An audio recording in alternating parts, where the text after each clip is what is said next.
Hey guys, thought I'd jump on here. I know I scheduled it for one, but I have I'm anxious to make this announcement. Hey Zodiac, he's the first one, loving it, rocking it first. All right, so yeah, underneath in the description, you should see the blog spot. You click on that blog spot. There'll be instructions. If you like my channel, you like the comics I show and stuff, a lot of it will be available to trade. Um, I'm always expanding my comic collection, and I need to make room in the house, but it's a lot of fun for me. So, and I like the interaction.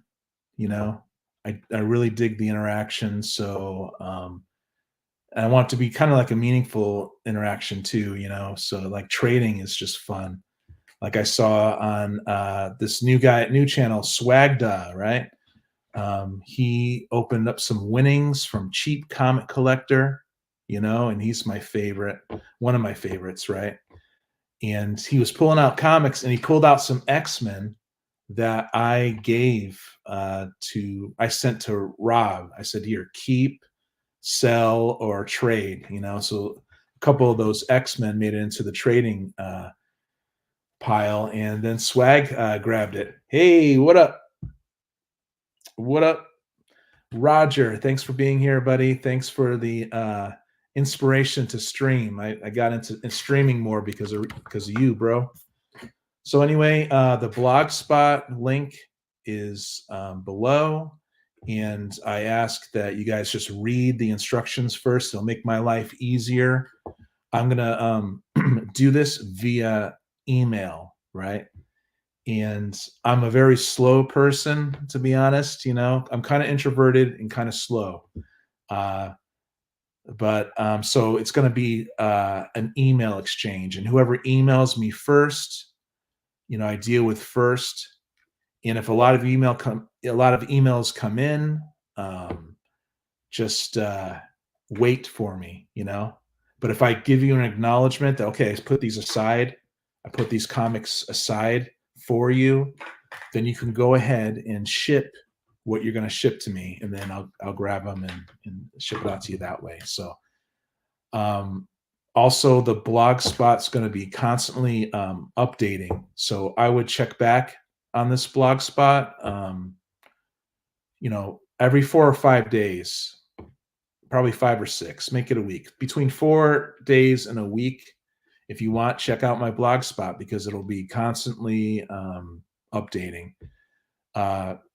Not only the doubles and the whatevers, but also my own personal collection, which I have doubles within there, or I'm not so attached to. And if you really want something that I have it, maybe we'll do a trade that way. So hopefully this is going to be a lot of fun for people. I know it'll be fun for me. And yeah. So if you have any questions, go ahead and ask. But I'm just going to go through the chaos, the back issue area, the chaotic area where I keep buying comics on the cheap and they pile up on me. And yeah, so here we go. I opened up a lot of these too to save some time. So 1973, we have Fantastic Four, king size, number 10. I think I got this. I know I got this actually at the LCS local comic shop, right? That's not so local in Olympia, but probably my favorite one in Olympia. Yeah, it's addictive, Roger. It really is, and I want to keep making the Tuesdays. What's in the box? Sometimes you do it, and sometimes Gray Man does it too. I got to get on there when Gray Man does it. But I've been busy on Tuesdays, so cool. Yeah, and I also like to open these, so I like to see what's in here.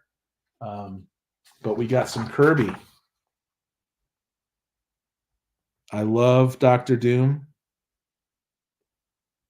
I generally pick up comics with Doctor Doom in it on the cover or in there. You know, I don't necessarily hold on to them, but I've been reading Doctor Doom 2099, and it's pretty cool. It's pretty awesome. So yeah, some good Jack Kirby art here. I think I got this. I did this. Bought it for like $4 at the what is it? Danger Room. Danger Room Comics, pretty much. But I don't think this is a double. What I do sometimes is I place the original issue where it came from, and I put it in order. So I have a Fantastic Four box, and the reprints sometimes, you know, they go in sequential order, chronological order. So, okay, next up we have a DC comic. It's 1976, Starman, issue number 1. I think I got this for a couple bucks. And that's what I do, you know. I use my CLZ app, but I'm pretty frustrated with the CLZ app, to be honest with you. So Mike Vosberg does the pencils on this. Because the CLZ app, it's cool because you have instant access to your comic and what you grade you put it in, right? And stuff. But when you zap it in there, you zap your comic into the CLZ app, it's not necessarily going to show up in the list, and that is pretty frustrating. Here comes my kitty hearing me talk. So that's Starman number 1. Like I said, they're not necessarily up for trade unless someone really wants them. I'll let you know if there's a double that's going into the doubles. But okay, Quality Comics, formerly known as Eagle Comics. I collect 2000 AD, and yeah, it's not really saying what year this is, but it's got to be late 80s, early 90s.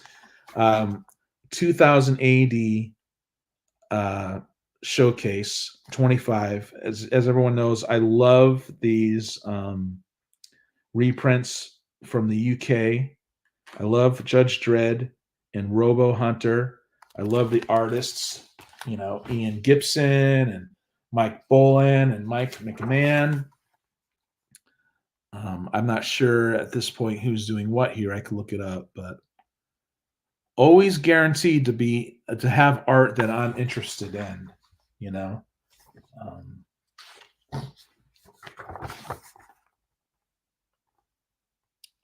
So I got this. It's Danger Room Comics in Olympia.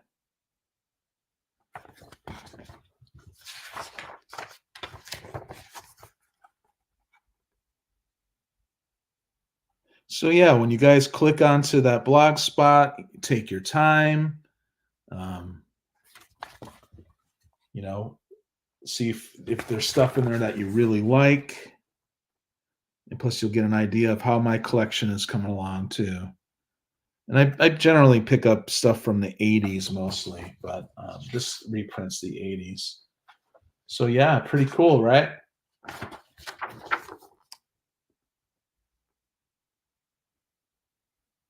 Definitely good art. So I'll be reading 2000 AD as I come along. So here's a Filthy 50 center.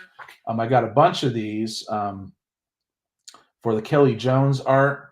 And I think this came out in the 90s at some time. But this is really cool, man.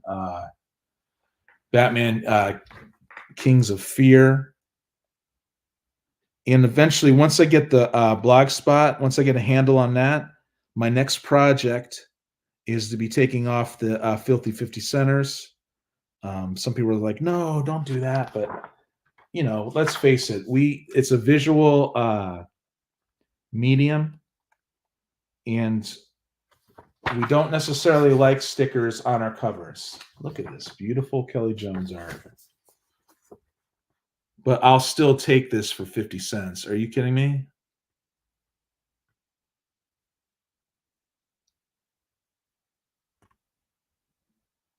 And not everyone loves Kelly Jones. I love it though. I think it's great.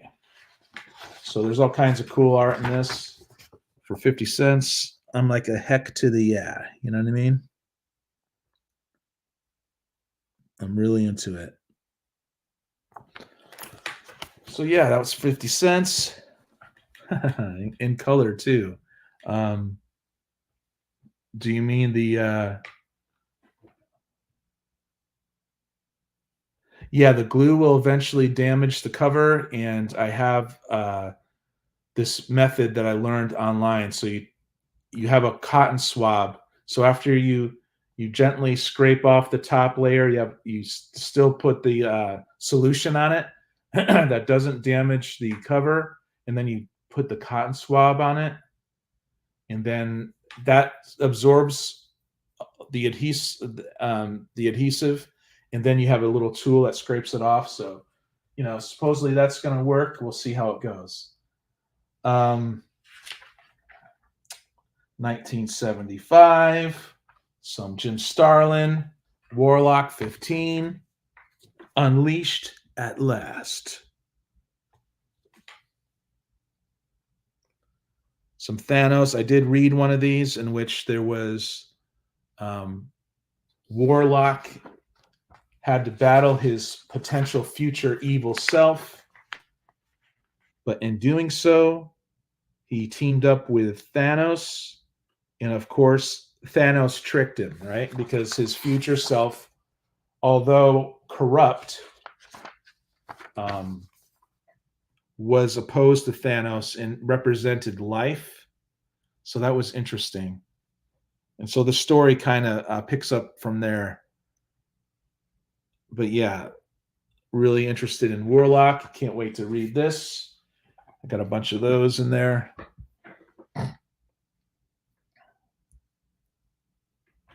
Yeah, the Magus saga. Yeah, that's what it is. That his future self is Magus, right?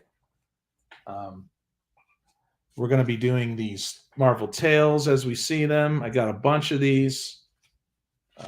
It's reprinting later John Romita stuff, but it's a 1973. Pretty cool. I love Marvel. I love old Marvel Tales too. I like the banner. It wasn't as slick as people like. Look at that John Romita art. You gotta love that. I read all of this stuff about 15 years ago. Here's Gwen Stacy and Captain Stacy when they were alive, and them being dead, and him and Peter being haunted by their deaths. It made zero sense that he would marry MJ, even though he was sprung on her. But people went round and round and round and round with that on the internet back in the day, so it's not a big deal to me now. And I'm enjoying the Ultimate Spider-Man, in which he is married, so it's not that big of a deal to me. We'll go to what is this? I bet this is 1984. Yep, got it. 1984. I remember when this came out. It's the very first West Coast Avengers, rather. Adventures, but and I thought this first limited series was pretty good from what I remember. Bob Hall does the pencils, and this is when Hawkeye really steps up, to be the leader, essentially. He was so inspired by Captain America, who helped reform Hawkeye. Hey, Friar Tuck's here. Right on, dude. And I've got to mow my lawn. We'll check this list out later. Thank you so much, buddy. Plus video. I'm late to the show as well, but nah, dude, I didn't even I said 1 o'clock and I just jumped on here. I still haven't gotten this rhythm down with YouTube. I just jump on, and I hope I'm not stepping on other people's shows. Okay, but do you have a list of what you're looking for? Yeah. So on the blog spot, we'll keep that up. On the blog spot, it'll have my whole personal collection, and you'll see what I'm going after, which is a lot. I was a Marvel zombie growing up, so I read Justice League and some Batman, but I was into Marvel. And you'll see that, and you'll also, but you'll probably see some modern stuff that I've accumulated over the past 15 years or so, since 2008. Well, I sold all my comics 2008. 2010 or whatever. I didn't sell them all. Anyway, long story. I tried selling them all because I needed the money. What up, Brent? How you doing, man? Hope you check out the blog spot, see if there's anything in there you'd like to trade. I know you just you're starting to accumulate your collection. I think that's pretty cool, dude. Here we go. So yeah, New Teen Titans. I love George Perez and Marv Wolfman. This is 1982, and it's the annual, the first annual. I love that creative team because I read Crisis on Infinite Earths, and I was so impressed by it. I would tell anybody who doesn't really know DC, and you just want to sit down and chill out and just read the comic. It's an older comic, so you got to read it. Go read Crisis on Infinite Earths and just relax. And you'll get a really awesome introduction to the, in my opinion, to the DCU, because it really spans a lot. But yeah, I don't know if this is going to be a double, but George Perez goodness, and you can get these on the cheap. That's why I'm like buying stuff on the cheaply for dollars or quarters. And if I happen to get doubles, well, I'll just put it into the double area, and then we can trade, right? Yeah. And you read all of that New Teen Titans too, and that's pretty cool, man.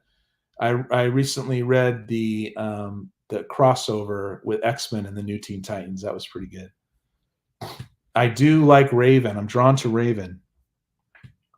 Now you guys can help me out here because I was at the Half Price Books.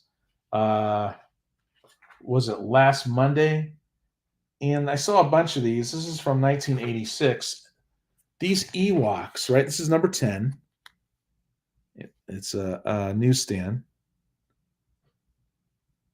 These, and I guess it has the banner, so it makes it collectible. And this is super high grade, right? But these were in the hard case at the Half Price Books at like higher prices than I would imagine, like 10 or to $20 or something. And personally, I'm not really into it. I'm not, I have a memory as a kid as not really liking the Ewoks and thinking the movie was okay, but it could have been better. I guess originally the planet of Ewoks was supposed to be filled with the Wookiees instead. That would have been way cooler. But George Lucas was starting to become conscious of his audience and kids and stuff. Maybe he was feeling responsible or whatever. So he got the Ewoks. But he should have had the same director who directed Empire Strikes Back do Return. Imagine that. But that guy, I guess, was asked to do it, but he said no because it took too much of his life. Okay, 1980, Ghost Rider 45. I'm slowly getting Ghost Rider. I do like Johnny Blaze. I like Danny too. He was more the chains, and they made him really cool for the 90s. And here's some Don Perlin art, which I know Damien, Sleepy Reader 666, it's one of his favorite artists. Just kidding, buddy. Actually, I just read. He doesn't. Okay, so he doesn't really take to Don Perlin too much. I kind of like some of it, but in Sleepy Reader 666, in his defense, I did read a Defenders with Don Perlin art, and it lacked something afterwards, something to be desired, right? So yeah, and we were talking about that. He was on the chat. Because we were going on about artists, and his point was it's not just 90s artists that turned him off to certain comics. It's also just some artists in general, you know. What up, Tony? How's it going, dude? You're still on that train, right? The train wreck. Yeah, I know that the banners are sought after, Roger. So, but there was other Ewoks in there as well, and they wanted money for it. But maybe they're thinking that the Star Wars spec is still something important. Yeah, that's a good point, Rob. Thanks for being here, Rob. Maybe you could help me spread the word on the blog spot, my friend. Since you were the inspiration for the blog spot. In the trading program that's just starting today. Okay, so I got this from my good friend Mike, easy comic reader, who is really busy at work right now, but should be back by late May or June. And this guy has great taste in comics. I love Dragon Ring. I love the what's his name? Cole Drake. He's a nunchuck wielding badass that gets this magical dragon ring. Here's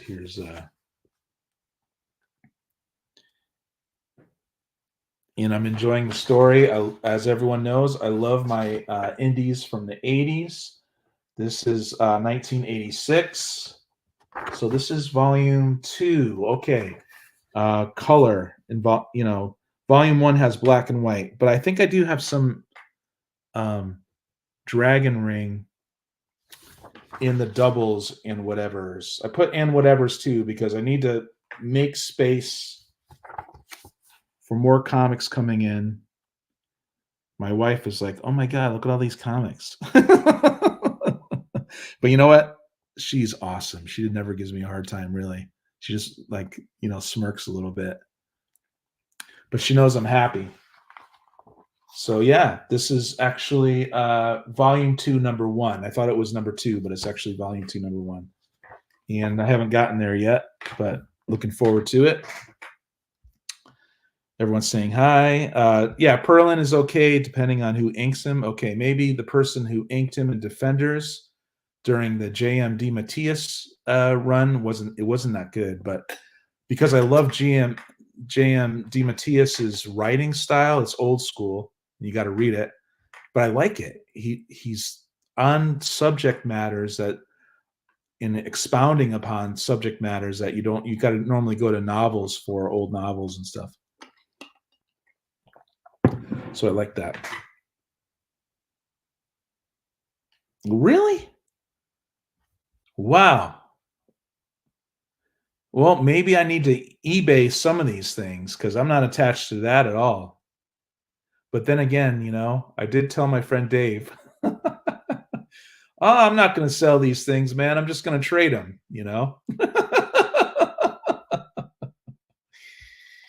Wow. Well, thanks, Z. Thanks for that tip, bro. I appreciate it.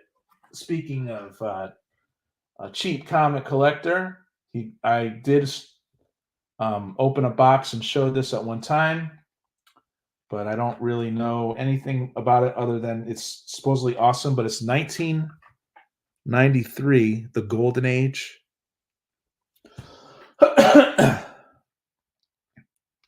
And people raved about, because it's James Robinson, I guess, and Paul Smith did the art. So a lot of this stuff, when I open boxes, they go into the chaos. They go into the back issue area.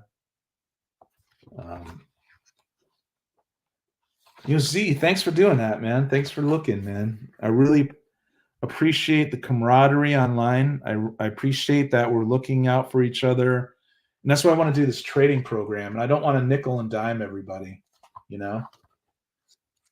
So I'm going to start the golden age at some point. Some days, every day I want to read 2 comics a night. And sometimes I don't get to it. It's got the nice foil. James Robinson was hot in the 90s, I guess, and a little still under the radar. Here we go with 1976, Iron Fist #5. Pretty cool. I know Chris Claremont was working on this. I think Byrne was too at some point, but we'll see who it is. Yep, it's Chris Claremont and John Byrne. Very cool. I wonder if I got this from Dave. It's looking pretty good too. Very happy about, yeah, all right. Very happy with this. I'm a big John Byrne fan.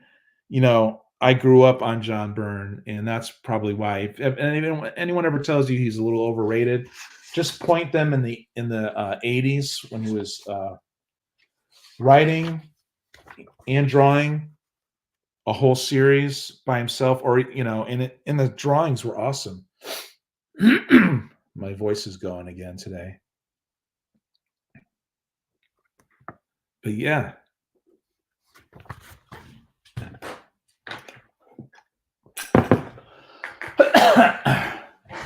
There's that. And we got Filthy 50 Center stamp. Marv Wolfman writes this, and it's in 19 something. Sometimes it doesn't tell you, but Paul Kupenberg does the art, and it's 1985, and it's Vigilante. And I think it was Higgy Pop that convinced me to, just try to grab these Vigilantes when I see them and then read them.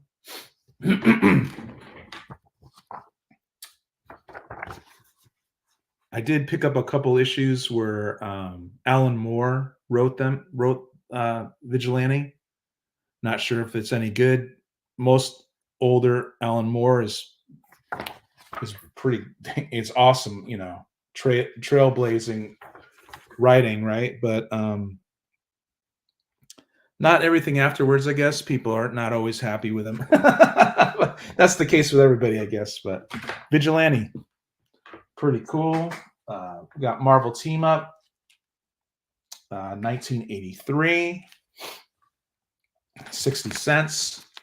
Marvel Team Up. A lot of these are going to be in the doubles, or I have doubles of. But that's a pretty cool cover. I love old Spidey. I love the Enforcers. I love Sandman.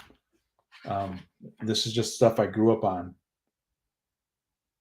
Tom DeFalco writes it, and that's his. I remember his Amazing Spider-Man being pretty good, but I guess I was spoiled on that Roger Stern writing, and everything. It was like gripping. It was like mysterious. You didn't know what was going to happen with Spidey. He was vexed by the death of Gwen still, and he couldn't believe that someone was, masquerading with the Green Goblin's gear. And there was that mystery. Everyone knows about the Hobgoblin saga, the original one, and that's what I grew up on.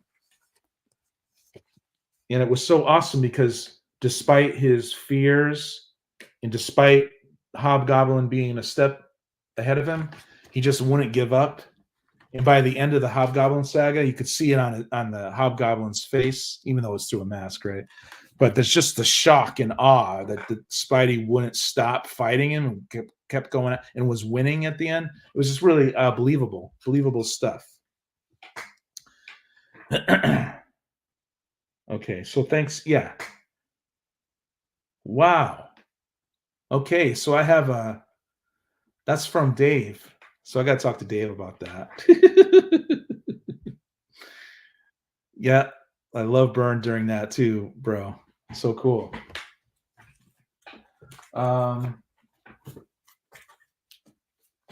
So yeah, I got a bunch of stuff here. A lot of it's from the 80s. 1982, Dazzler, 19.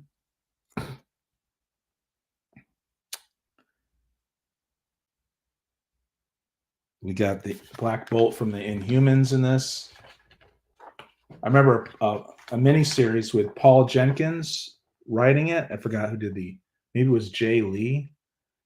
And I still have those comics because when I had to sell all my comics, some people just didn't want certain things, so that never left. In 2008, that Inhumans limited series, no one cared about. And you know what? No one cared about Craven's Last Stand either, or Craven's Last Story there. Because that was on there on the cheap too, but I lost a lot of Spidey. I had Amazing Spider-Man from the 70s all the way to like 2008, a straight run of it. And now everyone wants Amazing Spider-Man, it seems. It's pretty crazy. Okay, we got Punisher, late 80s, Punisher number 8. For you Punisher fans out there, I liked the Punisher. I never really freaked out over him, but now I really like Frank Castle. And so when this stuff comes to me on the cheap, I definitely and Mike Baron wrote this. He did Badger and Nexus. So I don't know how he broke into mainstream comics after that, but I guess those two characters probably got noticed by everyone. I know they took Badger and they kept going with it. Other publishers, I don't know if it was. I know Image did and IDW too. They tried going with Badger, but I think they petered out. Okay, so I got this from Dave. 2003, Emma Frost, number 1. I guess the early 2000s, Marvel was actually pretty good. So I'm happy to get this.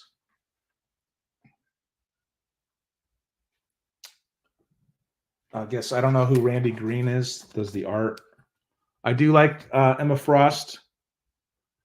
She's not my favorite mutant, but I do like her, especially after her second mutation during the Grant Morrison run, which I really enjoyed. So the insides are okay on that, but I got that from Dave.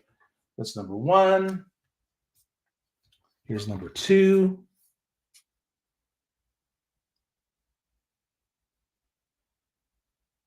She's like Cupid there, right? She could psychically make you fall in love with her. I don't think she needs to be psychic, though, to do that for a lot of young men. Yeah, the art is okay. I don't know. It's kind of the stuff that you see a lot of.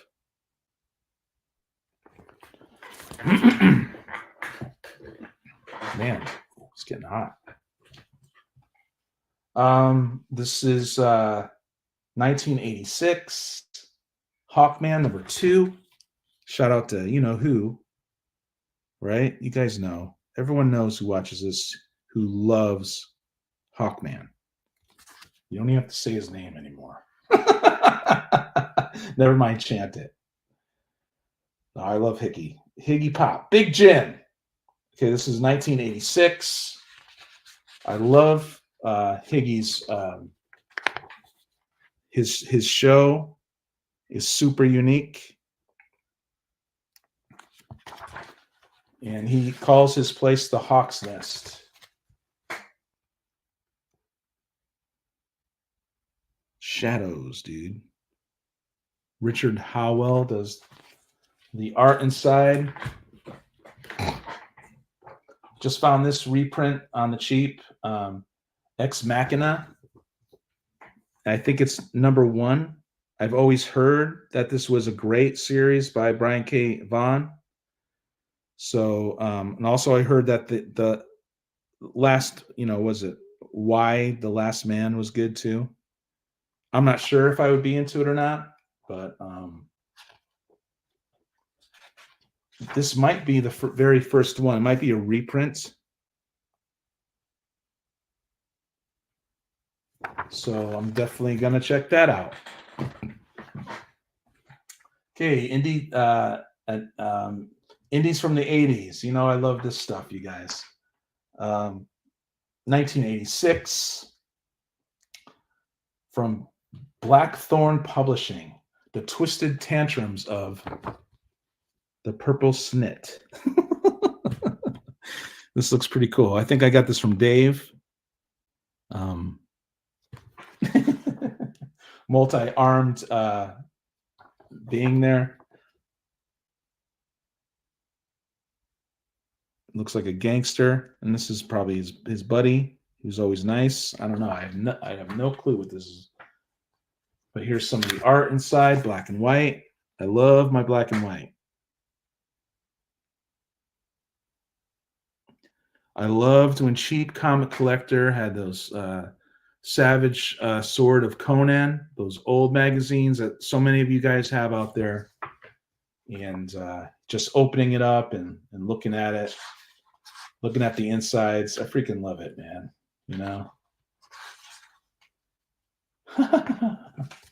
With great power comes great chuckles.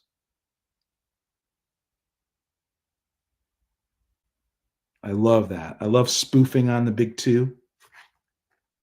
Evolving doors. I don't know what the heck that is, but it's pretty cool. Revolving doors. Okay, that's funny. I thought they were playing on that word.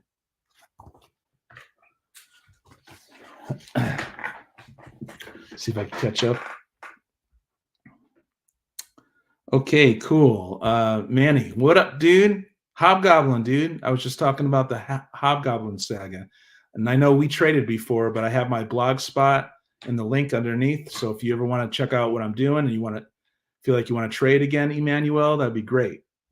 What up, Jacob? Good to see you, bro. Thanks for being here. I appreciate you. So cool. People saying hi to each other. Awesome. Thanks for the camaraderie. Thanks for making it cool to come here. Instead of drama, right? Okay, 1977. This reprints The Avengers. It's Marvel Triple Action.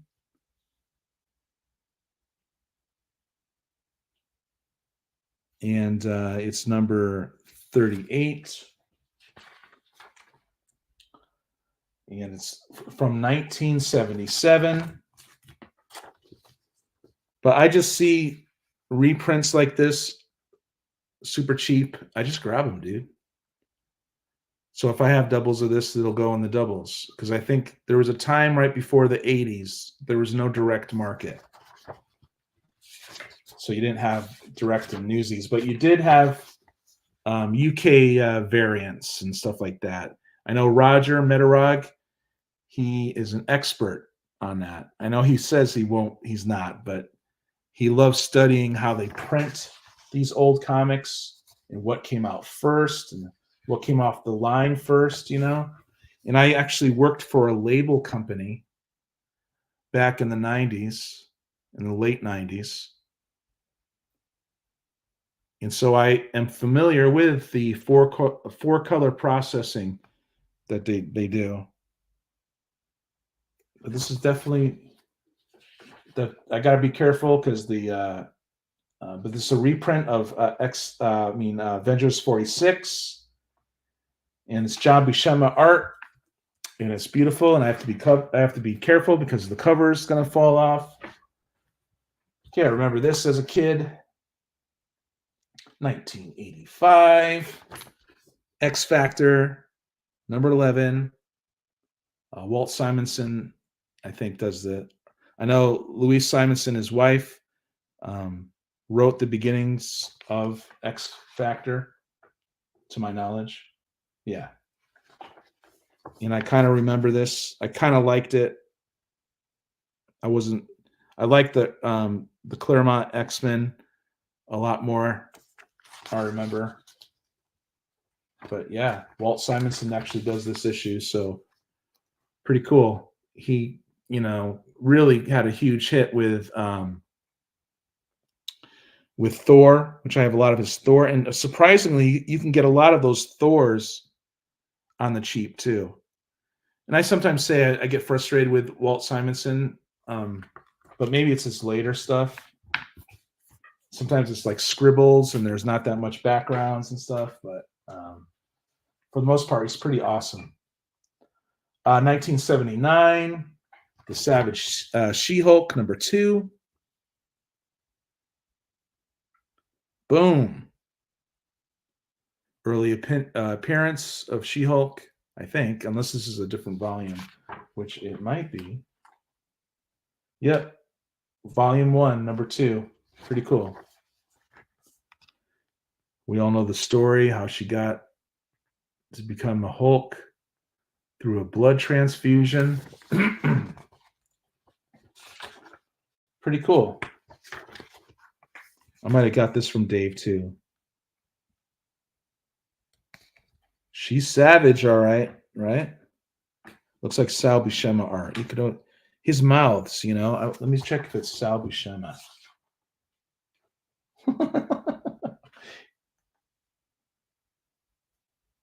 No, it's Mike Vosberg, and Chick Stone does the inking. So it's my bad. I think everything's Sal Buscema when it's not.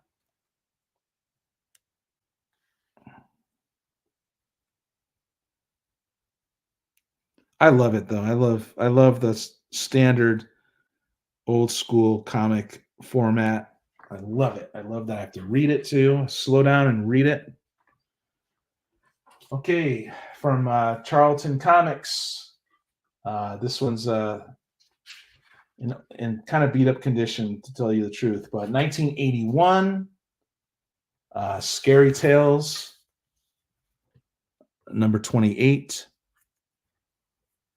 And you give me the devil or the demons on the cover and stuff like that. I'm always into it. But the inside, look at this is pretty good. Good art. Yeah, look at it. Look at it, you guys, as I have it off screen. Seize him! Right? You hear that a lot in 80s movies and B movies and stuff. Not an expert on Charlton, but now that I've watched all these YouTube channels about Charlton,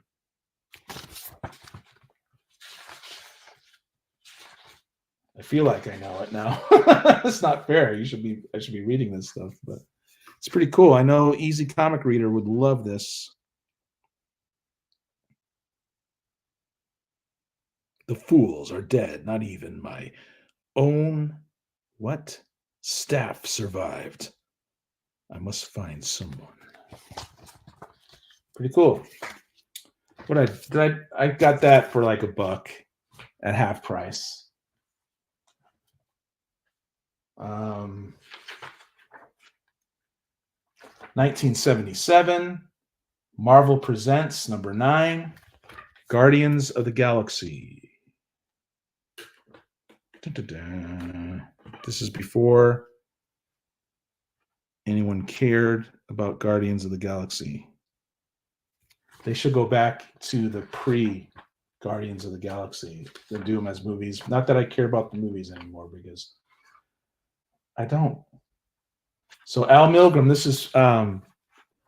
is Roger Metarog's favorite artist of all time, Al Milgrom. He loves his cover art. Just kidding, Roger. Everyone has their thing, That, to be clear, sometimes Roger doesn't like the covers of Al Milgrom. Other times it's okay. There's some people who hate, for instance, Don Heck. Because Don Heck is a contemporary with Kirby and other greats, right? It just didn't look that good, so people don't like him. Fantastic Four, 229, 1981. This will probably go in the doubles. This might be a Bill Sienkiewicz cover, who I love. But I see it for $1. I see it for maybe $1 or $2. Yeah, it's Bill Sienkiewicz art inside at least, so probably is him on the cover. I see this for quarters or dollars, and I just grab them, especially, you know, online.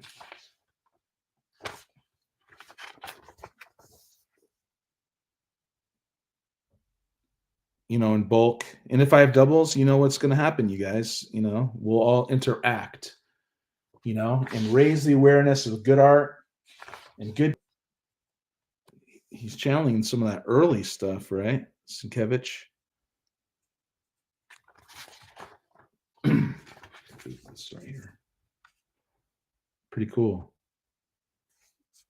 I love the Fantastic Four, but probably because of John Byrne. I mean, think about it. One of my first comics, not one of my first, because I was a kid reading Spidey in the late 70s. I barely remember that stuff, but one of the first comics when I was 12 or something was, you know, that Doom cover, you know, through the cover of the, and I have both the Newsy and the direct on that, and I won't trade those. But if I see them on the cheap, I'll always grab them.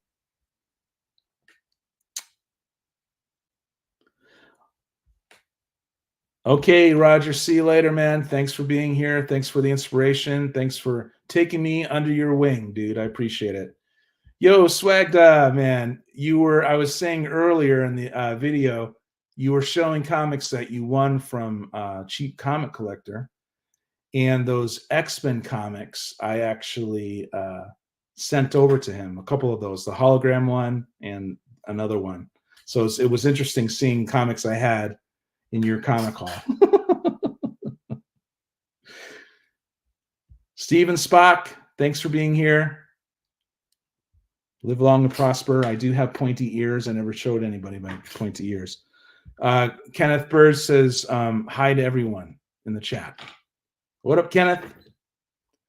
Alberto, you're not late, bro. I didn't announce this. This is how I do it, man. You know, I just sometimes randomly just do a live show. And I wanted to let everyone know about this blog spot in which you could trade with me, you know. So you click on that link underneath, blog spot. They'll have instructions, easy instructions. I'm easy. Just email me with any questions. Cool. Yeah. Yeah, it was nice that we met, man. I like this. I like what we're building on the internet. You know what I mean? So cool. The next one we got here is Shaman's Tears, Mike Grell, who I'm a big fan of. And it's from 1993. And we got a gatefold.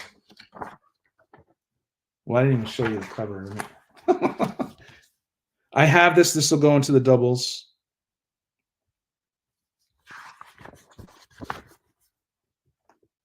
I think, is that a wraparound? Yeah, it looks like a wraparound. And then it extends out into this wonderful woman with wings. But Mike Grell is great. Slowly reading John Sable, and I have a bunch of Warlord. You can get both of those on the cheap. But I mean, come on, dude. I got this for 50 cents.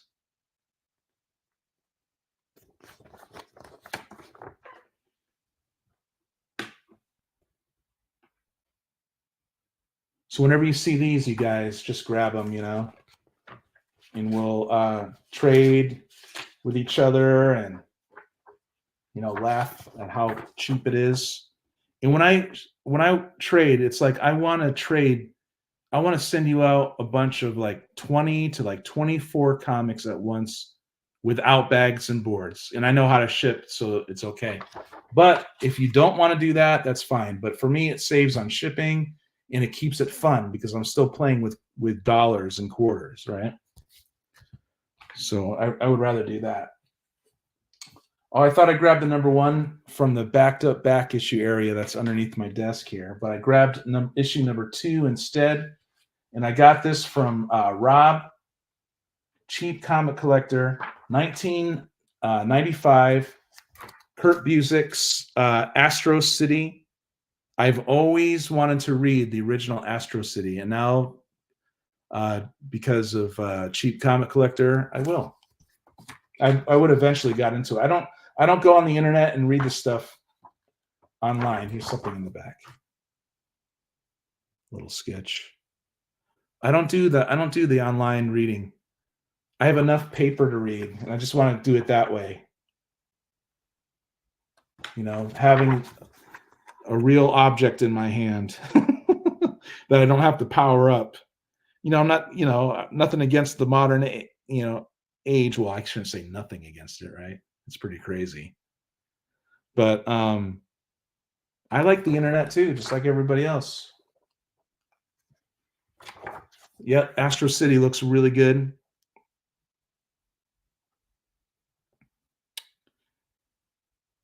I can't wait to read it. I'll dig out that number one. I thought what I try to do is I dig out the number one from the chaos area, the chaotic area, and then I could read it. But I'm backed up, so I need to keep going here, guys. I normally do this for about 40 minutes to maybe an hour, but we'll see how far I go before I get tired. Okay, so what are we doing here? 1976 in high condition. Kazar 17. Lord of the Hidden Jungle. I might have shown this. Pretty cool. Flying Shark. Sabretooth. Who does the art? Val Merrick. It's my kind of art. Just, slow down and kind of look at it. I mean, really, imagine someone drawing without a computer.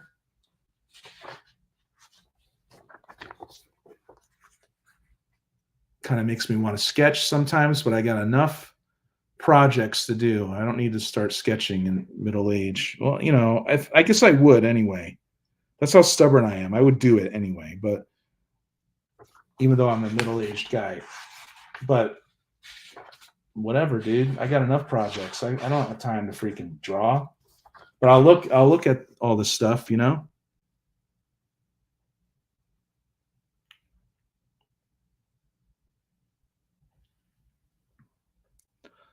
So yeah, my blog spot, in case you guys are just tuning in, it's going to be an ongoing thing. It's not my entire collection.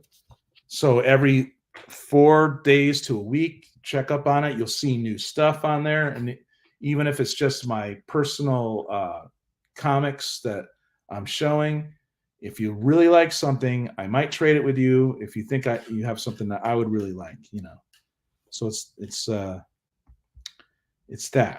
that way. Yeah, I would have to check the price point, but Alberto, I would want to trade with you. I appreciate you jumping in the chat with me, and also at Cheap Comic Collector and all that. I think that's fun. That's part of this too. It's like, like real interactions, But yeah. What's up, Daniel? Thanks for being here. As the title suggests, there is a new blog spot link right underneath if you ever want to trade with me. He might have very well done. I don't know if that was Alex Ross. I know he did the Marvels with Kurt Busiek, and I actually got Kurt Busiek, I think, at a Emerald City Comic Con like 10 years ago. I think that he signed one of my Marvels. Alex Ross, the boss. Yeah. And I like his Uncle Sam. You find that stuff on the cheap too. From DC, I don't have all of that together.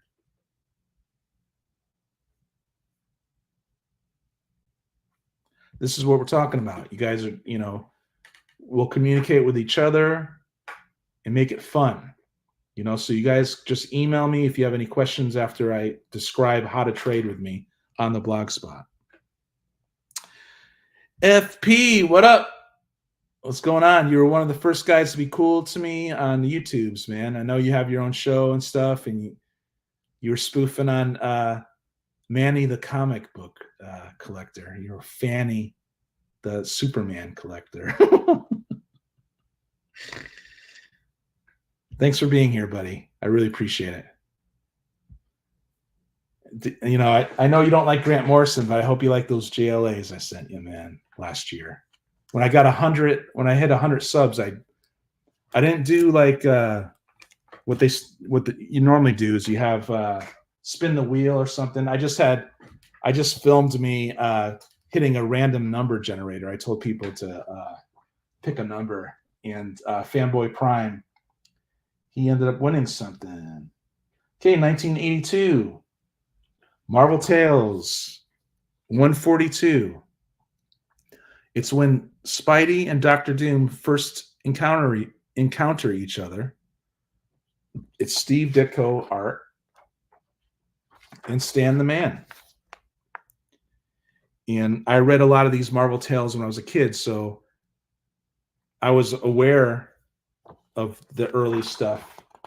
And Stan made me laugh when I was a kid, like one of the first like Fantastic Four and Spidey team ups. I forget which one it was, but something about Spidey turning to them and saying, your concern for my welfare touches me deeply, handsome. I think he said that to like the Human Torch or something. And I thought that was funny. Okay, so this is Howard Chaykin's American Flag, Volume 2, number 9.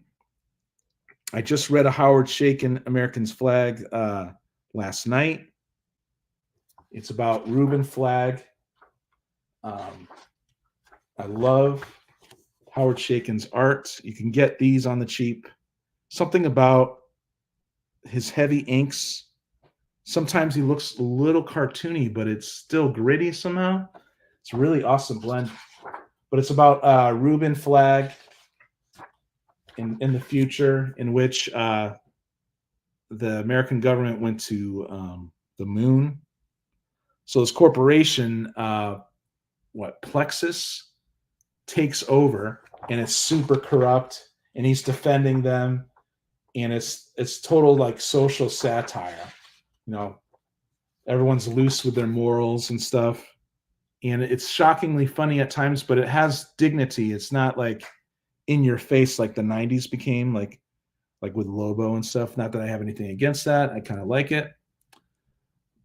But also, you have to pay attention. You have to read. He doesn't repeat things twice. So it's like reading a book in a way. And I kind of feel smarter after I read American Flag for some reason. Made me look up the capital of Cuba, for instance, which is Havana. So, yeah, because he took a trip to Havana after he foiled a skyjacking in one issue. And so he's kind of has this huge celebrity status, so he had to go incognito, and he has I think he's an actor too or something, so he can disguise himself well. Okay, Justice League International, 1989. This is something I did read as a kid, and I'm happy to get this for a quarter or $1, whatever it was. I love the humor of Keith Giffen and J.M. DeMatteis. I think DeMatteis, he did more of the scripting. I don't know who's responsible for the humor, but here's the group right here. I highly suggest picking up. It goes from Justice League for like 4 issues. You get the very first modern day Lobo appearance, but it's a lot more fun and cool than that. There's a great dynamic between Guy Gardner and the group that kind of quickly changes. But anyway, it goes from Justice League to Justice League International. then eventually to Justice League America. One goes to Justice League Europe, Justice League International. So it gets confusing, but it's all good stuff. You got a backup issue here, a backup story with Batman.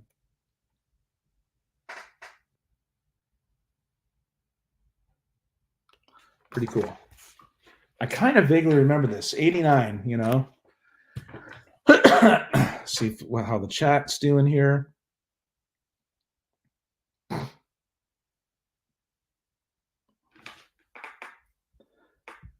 Thanks, Alberto. Yeah, check it out. Just email me questions. We'll figure it out. I'll try to put something aside for you. That's another thing, too. If I don't get back to you guys right away, it's because I'm slow and I do one email at a time. And when I do send out an email to you in response to yours and I put something aside, then that's good.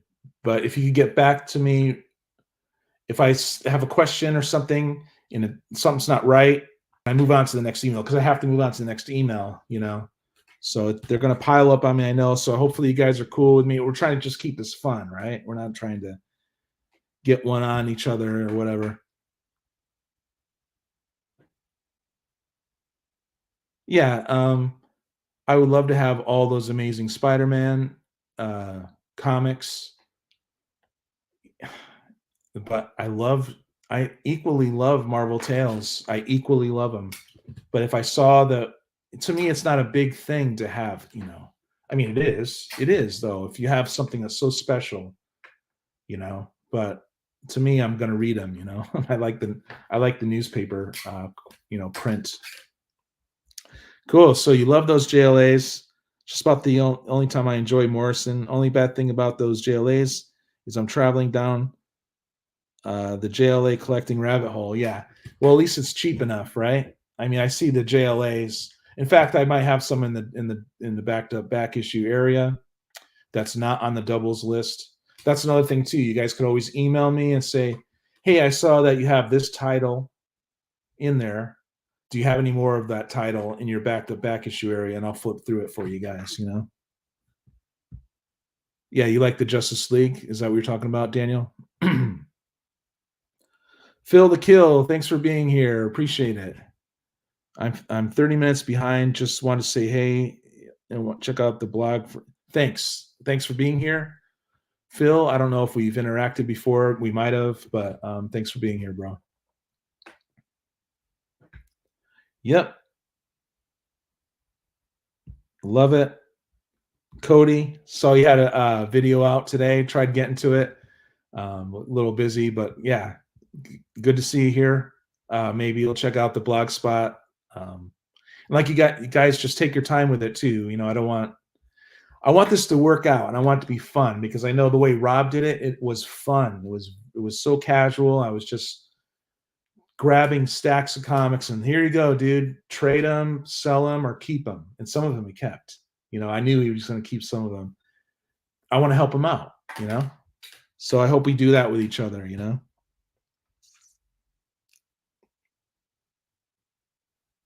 Cool. Awesome.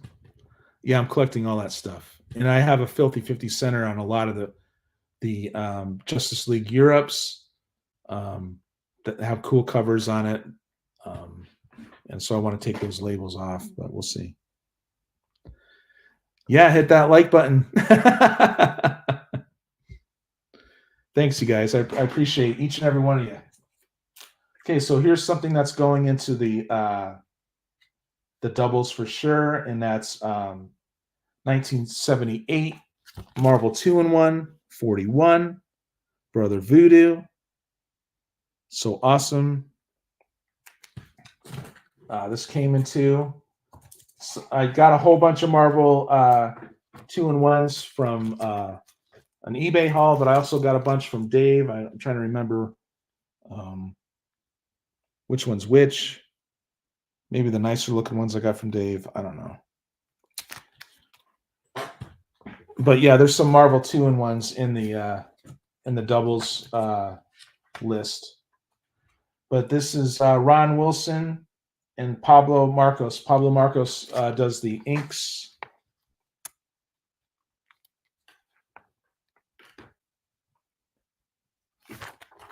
Really cool stuff.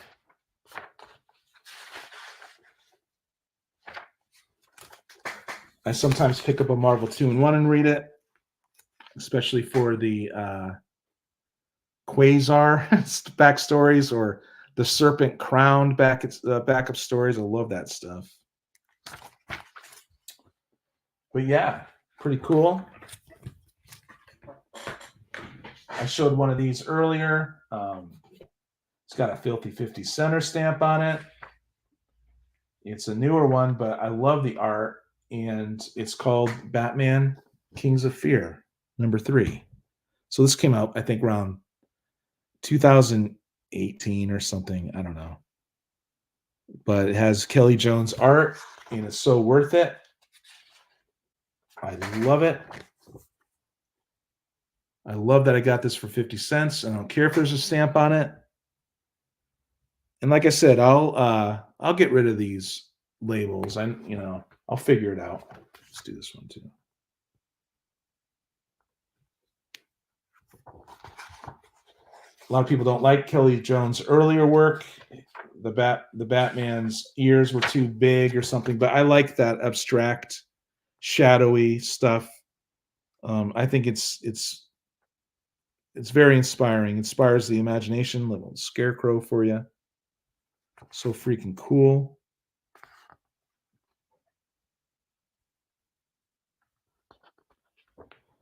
Yeah, 50 cents. Woohoo! Okay, here's a Sean Murphy. And this is like, I have a couple of these. Batman Curse of the White Knight. I have the Batman Beyond one.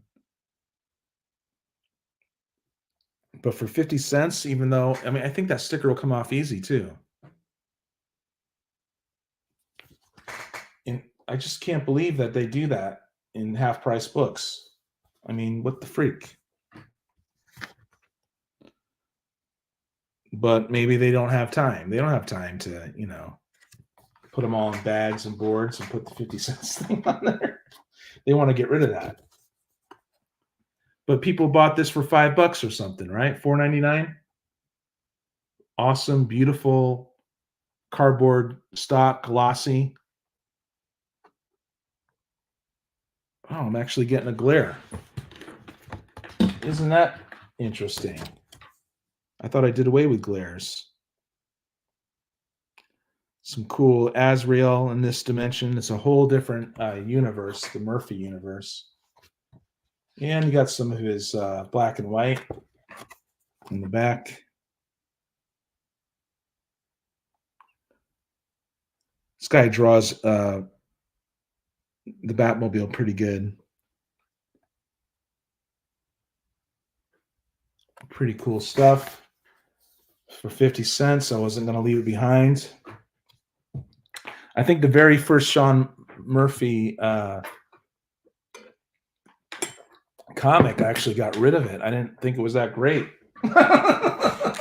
People were raving about it too and loving it. And I'm like, oh, okay. So here's another series I'm collecting because of Big Jim. Starman 57. Higgy Pop loves James Robinson. And I guess this run was really awesome. Had awesome art, different artists coming in and out of it. I did read the first couple, I think it was issue 0 and issue number 1, and I enjoyed it. So, yeah. So if I see Starman on the cheap, I guess it's out there too, and people don't care anymore, right? I shouldn't say that because we care. People who I interact with care about these books. I think we got some Kirby action here. I might have shown this one, but it didn't make it into the correct area, but we'll do it again. Number 6, Silver Star from Pacific Comics. Looks like the legend to me, you guys, right there. Yep. Awesome.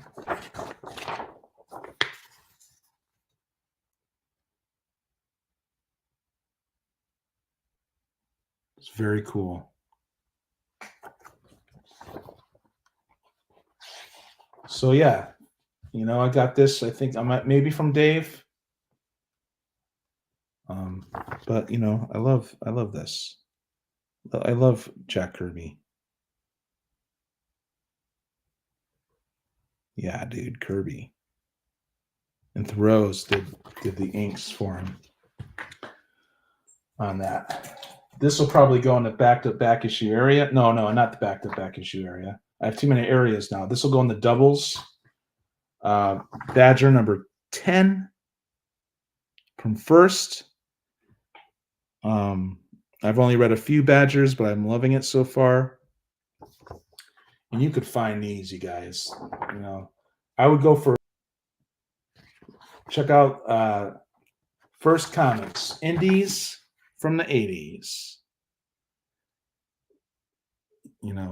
It's I've said it over and over again. I've said it every video that I love First Comics. They were truly hustling. They were really trying to compete. Once that direct market opened and there was comic shops in the 80s for the first time, The effigy mound. So yeah, that'll probably go into the doubles area. This will definitely go in the doubles area. 1978, Doctor Strange, 32. This one seems to pop up, I think. I see people having this. It's a great cover. It's a low grade reader, but Al Kupenberg is drawing it, and I like him.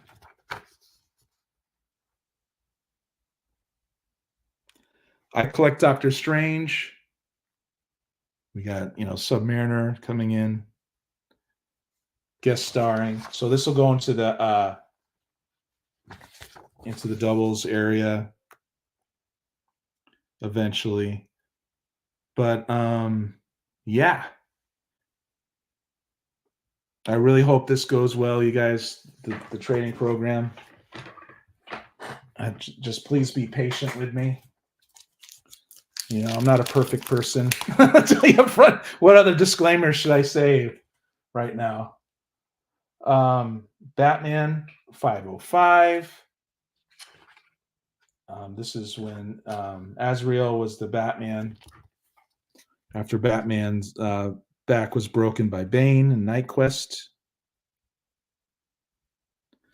And I think I bought this from someone on eBay who just had these, who read these once and had them in their closet after that. So they're high, they seem like they're high grade, but you could tell they never changed the backboard. So sometimes when you don't do that, the pages could fade a little bit, but to me, this is still high grade.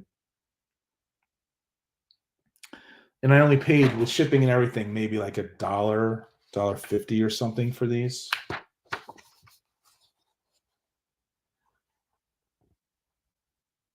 So pretty cool. Cool storyline.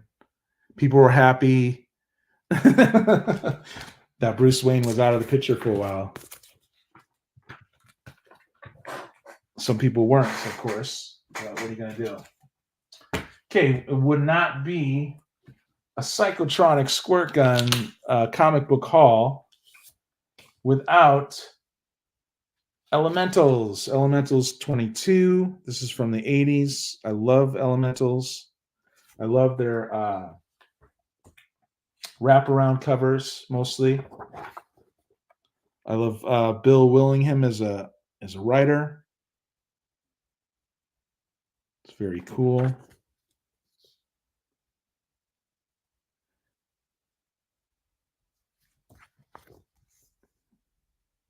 Awesome art. involves weird science and mysticism, and these elementals resuscitate these newly dead people to stave off this evil sorcerer, and it's cool. I haven't read them all. I've only read a couple issues, but I could tell that there's Justice Machine was a part of this universe too, and there was a whole bunch of Justice Machine. I was looking at it, but I left it there. Whenever I see elementals, I go for the elementals more. Let's do this.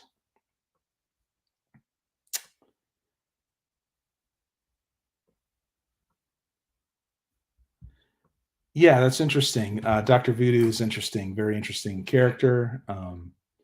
Yeah, love him. Yeah, I definitely love the Kelly Jones dude. Yeah, I'm glad you're of that opinion. Um, for me, it's a visual medium, so your natural impulse when you see a cover and you see a sticker on there, you're like, come on, you know. But if you get past that, then you realize, oh my God, I have all this for 50 cents.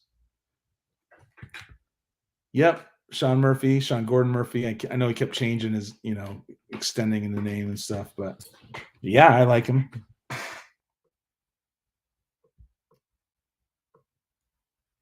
Yep. I just said that. I know, dude. Great story. Thank you, bro. Yeah, of course it's better to have the stickers on the back, Rob. Yeah. Absolutely. I mean, I think Mike, Easy Comic Reader, sent me these almost mint copies. I think it was X-Men anime or something like that. And on the back had these little stickers on it, but everything else is perfect. I might have some over here. That's cool, Daniel. Kirby's your favorite. That's a good favorite to have. He's responsible for so much. Oh yeah. Guess what? Bob the Bub. Good to see you, bro. Yeah, I saw Dave again, and this time he took me out to lunch. But I didn't pay 25 cents a comic. It was more like, I don't know, 65, 70 cents.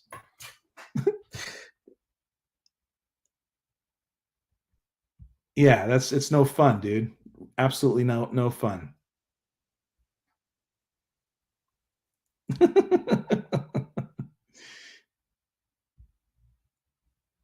What up, Damien? Yeah, dude. Don Perlin art. I was just showing that just for you, man. Hope you're doing good, Damien. Cool. Yes, Daniel, you're right. That got an elementals friend. That's great. That's freaking awesome, dude. I sent you a DM on IG about a possible trade after. Okay. Just wanted to confirm on a comic. I keep digging through to see what else. That's cool. I guess, yeah. Cody, I'm going to keep it as loose as I can, and I'll do the IG too. IG could be super fast, however, and sometimes I just need to be slow. So I put my email address there, but I will answer, of course, my friend. I'll answer any questions you have. Yeah, Swag, it's worth looking at, dude. I love it. I love it. Each character, like I say, has its own voice and it's paced well. And yeah, I like the 80s. I like the way it's paced. I like the pace of the 80s comics. Damien, you weren't picking on him. You're just making a point. Like, people associate the 90s as, okay, yeah, the art's so cool, but a lot of it isn't that, and then you were like, yeah, and there's also other eras of comic book creation. So Damien, everyone should be checking out Damien's reviews, man. I freaking love it. You know how to articulate your thoughts perfectly, dude. Not perfectly, but in your own way, right? Okay, so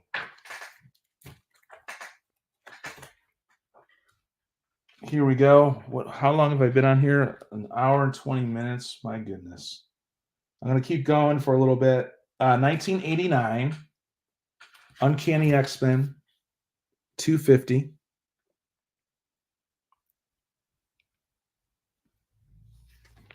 Did I pay up for this one? Probably not a significant amount. Mark Silvestri, early work from him. What a master he is now, huh? You guys looked at the, what was it? The Deadly Duel, Batman and Joker. That freaking art is off the hook. But Silvestri's a legend. And it seems like he keeps getting better. But this is cool. I love Psylocke. I think she might be one of my favorite X-Men. Even though she's after the X-Men stories that I've read when I was a kid. Coming back into it, I was very drawn to Psylocke. The ninja badass. I even like her better than Elektra, maybe.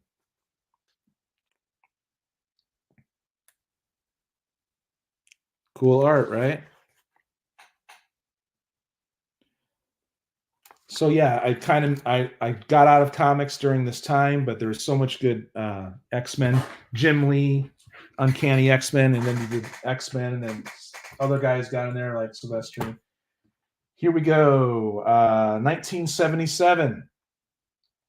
Marvel's Greatest Comics, 75. I got a bunch of these. This might be a double, but what I meant to say is I have a bunch of these Marvel Greatest Comics. And I do bag and board them in brand new bags and boards. And I also put a little indication of what Fantastic Four issue this originally appeared in. And sometimes they don't tell you, so you got to go on the internet. And I do collect these and keep them in chronological order, along with the original Fantastic Four. I do that with Spidey. I'm going to do that with Silver Surfer. I'm going to do that with everybody. As long as it's, look at this. I guess Kirby kept getting better on Fantastic Four, too. Well, this is the one I should. I could have the Kirby experts tell me what era of Fantastic Four is your favorite. Kirby era. I should totally read it. But right now, I'm slowly going through the John Byrne era. And I haven't even gotten to what is it, 258 with a Doom shredding the cover. I haven't even gotten to that issue yet.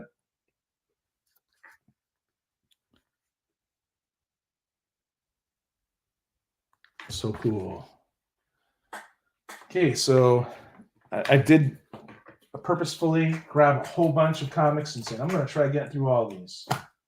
But I don't know if I'm going to make it, you guys. I don't think I'm going to make it, actually, to be honest. Okay, so this came out in 1970. It's a Marvel tale, and it's got Ditko art. And it's Marvel Tales 24. I got this at an eBay haul. My favorite square-bound Marvel Tales is the one that has the Green Goblin on it. It has a Ramita Green Goblin and a Steve Ditko Spider-Man on the same cover. And this might be a double. No, this reprints issue 32. I remember issue 33 is one of my favorite stories of all time, but Aunt May needs some medication, and nothing's stopping Spidey, and he even goes beyond what he believed to be his limits to help his Aunt May.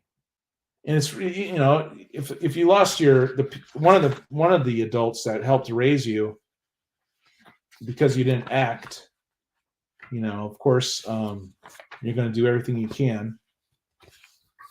Here's a little Thor issue. I'm battling Cobra and Mr. Hyde. I know those two from the Amazing Spider-Man Roger Stern issues that I grew up on that I freaking loved. But yeah, going back to the Spidey issue 32. I think this is Kirby. You know, if you lost your Uncle Ben, of course you're going to do everything you can to save your Aunt May, and that's what that issue was. He wasn't going to give up, and he didn't. And it was that where he had to lift up all of that, like all of that building that he thought he couldn't do, and man, it was so freaking cool. Yep, this is Kirby. So that's cool. What's cool about these Marvel Tales? Often you get the Jack Kirby art too, along with the Steve Ditko art with the square bound. Even some Ramita later, they do some Ramita. But this is not in that great a condition, but I love it. And if it's a double, I'm sure you guys would love it too.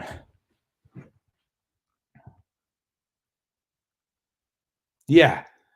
Yeah, that's why like you do stay present, but you keep the concepts connected and the way you phrase things I enjoy.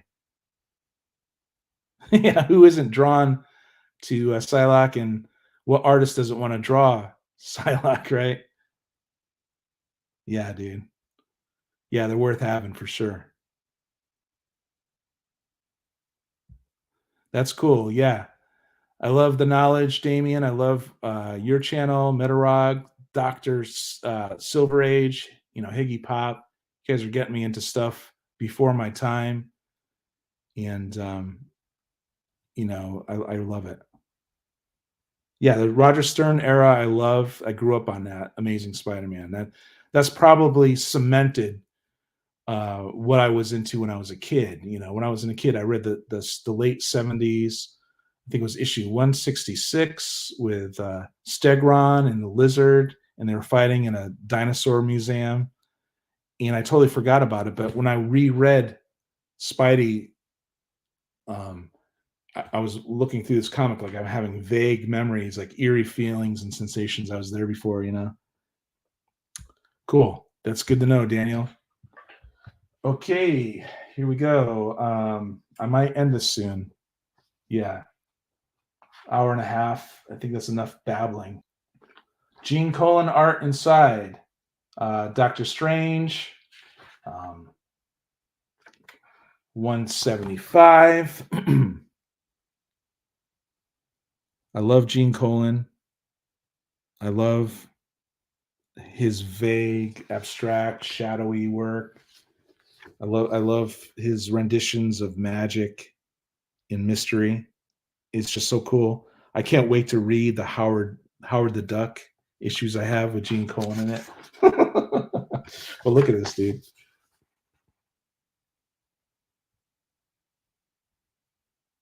Gene Colan is freaking beautiful. He did a lot of Marvel work that's awesome.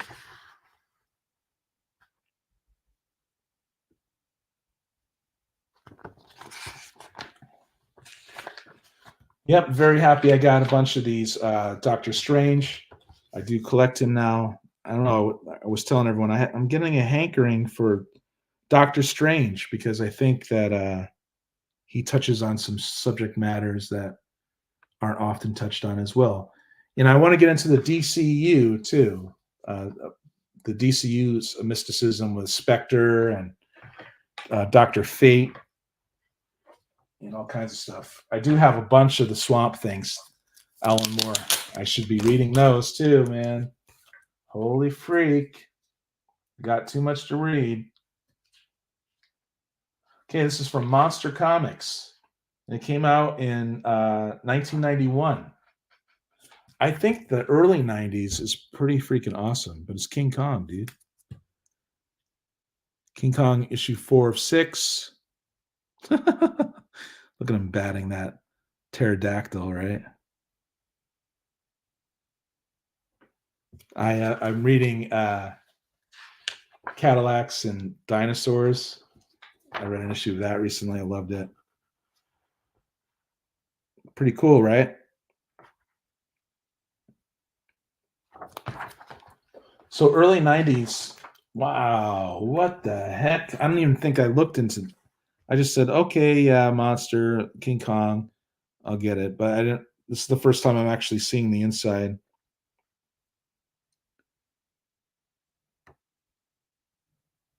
Dan Simpson,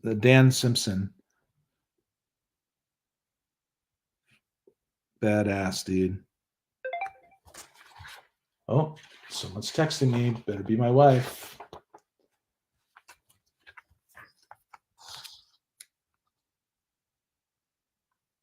Very cool, right? So if you see these on the cheap, part of the reason why I open them too is that you guys are out there digging or you're out there, looking at lots and stuff, and they don't take the time. Besides cheap comic collector Rob, he takes the time to show you what's inside, but a lot of them don't, and then you'll see that and you're like, oh yeah, I want that for 50 cents or whatever.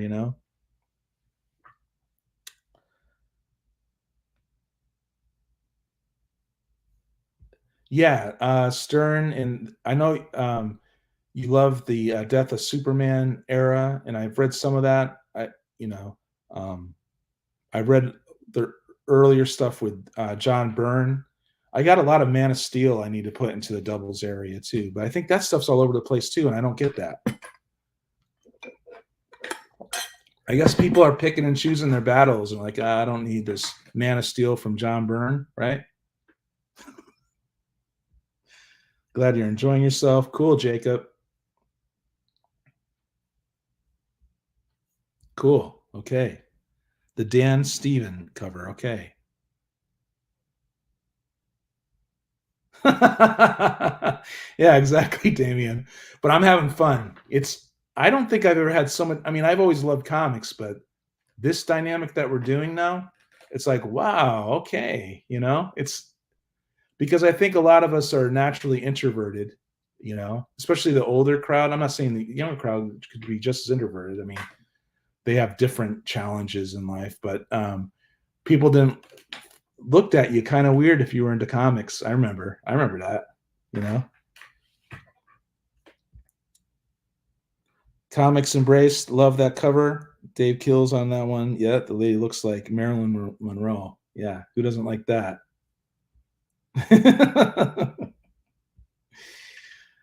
Yeah, Brandon, I'm glad you're enjoying this, man. We do first name basis here. I don't Some people like to keep it, I know, a lot of people like to keep their anonymity, which I respect. Like my friend Z Zodiac. Don Simpson tried to get a job at Marvel, but they didn't want him. Wow, that's interesting. I wonder if it was his attitude. Sometimes, you guys, it's the clash of the egos, right? And Tom McFarlane, man, I love that he fought and won eventually, but he went through years of paying the price for being such a scrapper. But he didn't stop. Even he'd go high, then he'd go. I watched a documentary on him maybe a couple months ago. I didn't collect his toys or anything like that. But yes, Danielle, absolutely, dude. That's great. That's great. Yeah, nothing to prove, just having fun. Okay, I think I want to wrap this up soon, but I want to keep going too. It's like I have mixed feelings. Here's something that I'm confused about because I know that Archie publishing line, what is it? Red 5 or something, Red Circle. They did the Comet Man, and it was only 2 issues. But did Marvel pick it up? I only thought there was 2 issues of the. Maybe I'm thinking that trade dress looks awful familiar. It looks like the one from Red Circle. So I don't know, but this is 1987, and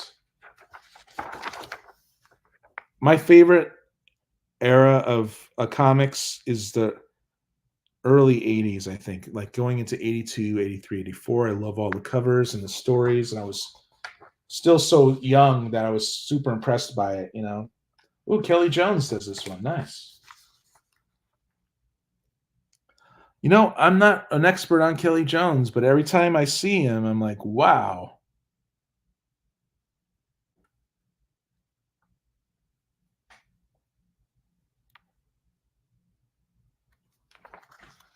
Yeah, so happy with that one. Little Fantastic Four crossover. Now, this one I remember as a kid from the 80s. Yeah, 1983. The 60 cent covers, right? And this is Hawkeye. And there's nothing that significant about this issue other than I remember it and I love it as a kid. I love the cover. And I probably read this, you know. And back then Stan Lee presented everything. It was a Stan Lee presents.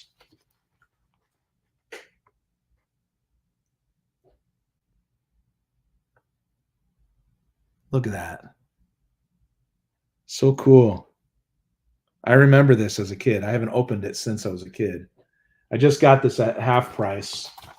I think for a couple bucks. So I was like, I see something for $2, and I know it's from the '80s of the era that I truly love. Then I go for it. And this is what really this era of comics. Even though I read since I was a child, this is the era that cemented it in my brain. Like, you know, I was indoctrinated by this Burger Time video game, even though I never played it. There was a Legos advertisement too. There was Bubble Yum. Yeah, here's the Bubble Yum. Unscramble the fun. And then the 90s came.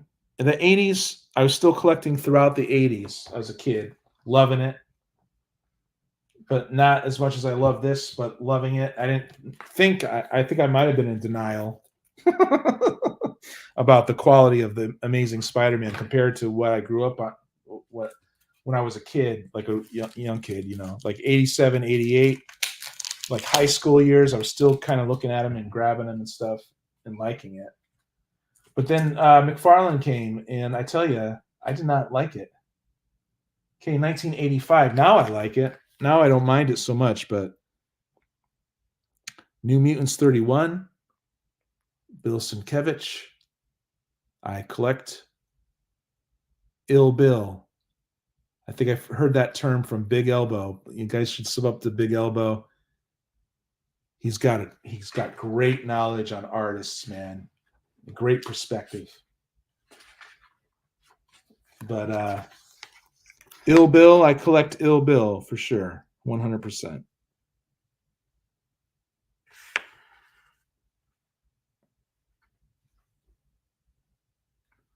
And it was kind of controversial when this came out.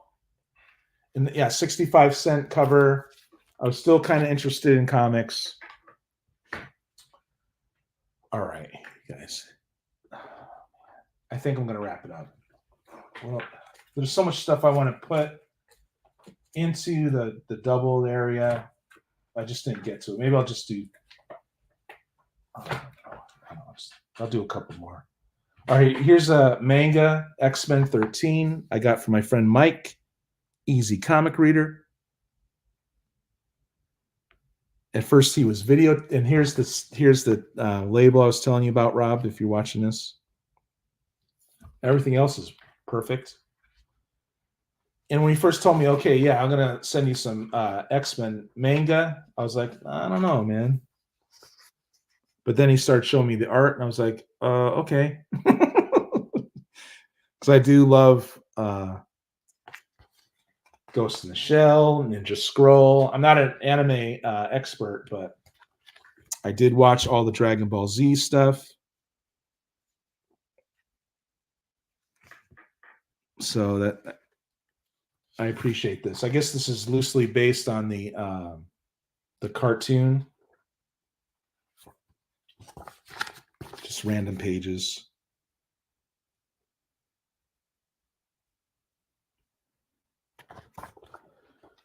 Okay. Let's see. It's like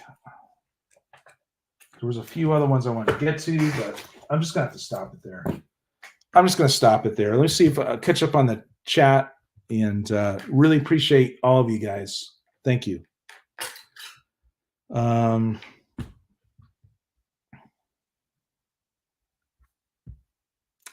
Yeah, Simpson. Don. I guess maybe at the time they had a certain thing. That's why McFarlane fought tooth and nail and just changed Spider-Man too, and it was awesome. Even though I didn't like it, but just the details of the webbing and stuff, and the whole new slick style of Spidey and the animated style, more animated style, kinetic style. Yeah, I love McFarlane's Spider-Man title more than I like the Amazing Spider-Man. So maybe Joe Simpson fell into that, or Don Simpson. Okay, Marvel's Comic Man is completely different. Cool.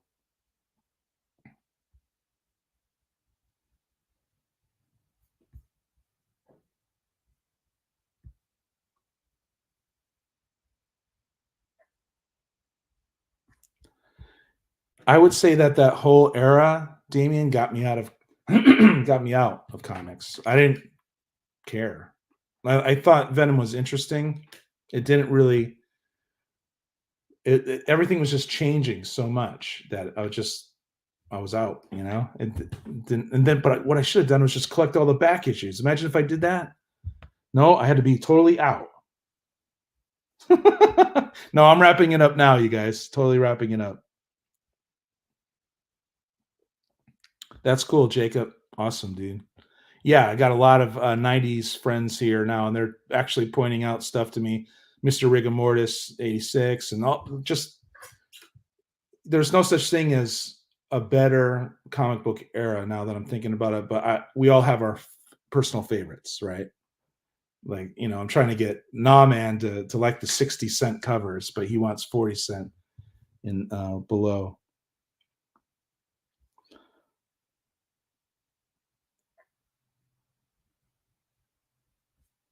Okay, well, if I don't talk to you, Daniel, happy birthday. Happy birthday to you, man. Okay, you guys, this is enough. Hour and 40 minutes. I don't think I've done a stream this long by myself before. Thank you so much. Hope you rewatch this. Hope you check out the blog spot, and hopefully you trade with me, and hopefully you'll email me. I will, of course, interact with you on Instagram, but it's fast, and I want to I'm slow, but I want to be like a correspondence, like with like we used to write each other letters and mail them. All right, you guys, take care. Thanks for joining me, and I'll talk to you soon. I'll see you on your videos later.